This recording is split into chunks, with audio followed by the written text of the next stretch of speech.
শেষ দিনে কিছু একটা ঘটতে চলেছে, খবরটা পেয়ে সতর্ক হয়ে গিয়েছিল পুলিশ বা গিল্ড কর্তারা। সেই মতন রবিবার দুপুর থেকেই বইমেলার গেটে কড়াকড়ি শুরু হয়ে যায়।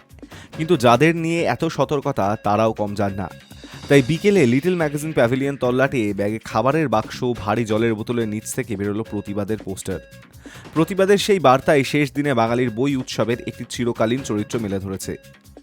আরজিকর কাণ্ডে নিহত চিকিৎসক ছাত্রীর জন্মদিন এবং বইমেলার শেষ দিন, দুটো দিন মিলে গিয়েছে কাকতালীয়ভাবে। যারা মিছিলে হাঁটলেন তারা অনেকেই শ্যামবাজার থেকে সল্টলেক মুখো হয়েছেন। পাবলিশার্স অ্যান্ড বুক সেলার্স গিল্ডের দুই কর্তা ত্রিদীপ কুমার চট্টোপাধ্যায় এবং সুধাংশু শেখর দে ধারাবাহিকভাবে বলে আসছিলেন, বইমেলা প্রতিবাদের জায়গা নয়। বইয়ে যা খুশি লেখা গেলেও মিছিল সভা করে প্রতিবাদ তাঁরা মানবেন না। কিন্তু প্রতিবাদীরা অন্য ধাঁচের বিশ্বাস মেলে ধরেছেন। শান্তিপূর্ণ ও গণতান্ত্রিক প্রতিবাদও যে বইমেলার ঐতিহ্য তা মনে করিয়ে সরব হন তাঁরা।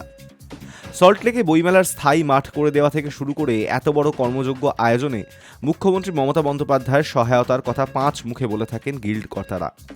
আরজিকর কাণ্ডের তীব্র প্রতিবাদের ছাপ যাতে বইমেলার মাঠে না পড়ে বিশেষ সতর্ক ছিলেন তাঁরা।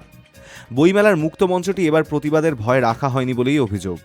এমনকি সাহিত্য উৎসবেও স্পর্শকাতর বিষয়ে আলোচনা রাখা হয়নি। তবুও শেষ রক্ষা কার্যত হলো না। লিটল ম্যাগাজিন প্যাভিলিয়নের পিছনে ত্রিভুজাকৃতি একটি অংশের নাম কেউ কেউ দিয়েছিলেন অভয়া চত্বর ত্রিকোণ পার্ক। সেই তল্লাটি বইমেলার শেষ সন্ধ্যায় ঘটনাবহুল হয়ে ওঠে। ধর্ষণ সংস্কৃতি বন্ধের দাবিতে স্লোগান ওঠে। সিবিআই বা নবান্নের 14 তলার ভূমিকা নিয়েও স্লোগানে অসন্তোষ। রাত দখল ঐক্যমঞ্চের তরফে গত 14ই আগস্ট রাতের অনেক প্রতিবাদী এদিন কার্যত বইমেলায় মাঠ দখল করেন। তারা মনে করিয়েছেন, অতীতে ক্যানেরিয়া চটকলের প্রতিবাদ থেকে শুরু করে বাবরি মসজিদের ঘটনার পরে সম্প্রীতির বার্তা দিতে বইমেলার মাঠ সমাজ সচেতন চরিত্রের পরিচয় রেখেছে। মাইক বাজিয়ে গান, নাচ, কুইজ হলে প্রতিবাদী স্লোগান কি দোষ করল? 5 বছর আগে নাগরিকত্ব আইন বিরোধী প্রতিবাদেও বইমেলার মাঠে নির্বিচারে পুলিশ লাঠিতে নিন্দার ঝড় উঠেছিল। এই দিন পুলিশের ভূমিকা পরিণত। নজর রাখলেও পুলিশ সংঘাতে যায়নি। লিটল ম্যাগাজিন চত্বর এবং ছাত্র সংগ্রামের স্টলের পাশে প্রতিবাদ দেখা যায়। সন্ধ্যা 7:30 পর্যন্ত চলেছে প্রতিবাদ। শেষ দিনের আড্ডা, গল্প, বই কেনার মেজাজটাও একই রকম। গিল্ড কর্তারা জানান, গতবারের থেকে একদিন কম হলেও 27 লক্ষ জনতা এসেছে।